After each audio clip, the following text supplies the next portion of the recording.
আসসালামু আলাইকুম ওয়া রাহমাতুল্লাহ। প্রিয় বন্ধুরা, আপনারা সকলে কেমন আছেন? ইনশাআল্লাহ আল্লাহর রহমতে আমি ভালো আছি, আলহামদুলিল্লাহ। আজকে আপনাদের কাছে একটি গুরুত্বপূর্ণ ভিডিও নিয়ে এসেছি। পৃথিবীতে কোন তিনটি মসজিদ সেরা? যদি না জেনে ভিডিওটা আপনাদের জন্য। ভিডিও শুরু করবার আগে আপনাদের কাছে একটি ছোট্ট রিকোয়েস্ট, আপনাদের কাছে একটা লাইকের জন্য এই ভিডিওটা।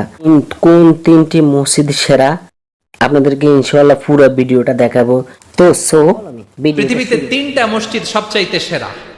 ইসলামিক জেনারেল নলেজ, বিশ্বনবী সব সময় দোয়া করতেন, ইয়া তুবা আলিশ শাম, ইয়া তুবা আলিশ শাম, শাম দেশের জন্য বরকত। কারণ এই শাম দেশের মধ্যে একটা মসজিদ আছে, মসজিদটার নাম হচ্ছে মসজিদুল আকসা। মসজিদটার নাম কি? এইটাকে বলা হয় সানিউল কিবলাতাইন, মুসলমানদের দ্বিতীয় কিবলা। এক নাম্বার হচ্ছে মসজিদুল আকসা। মসজিদের নাম কি?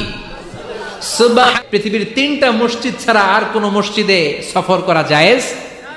তার প্রথম হলো মসজিদুল আকসা। এই মসজিদুল আকসার ভেতরে 1 রাকাত নামাজ পড়লে 500 রাকাতের সওয়াব দেয় কে?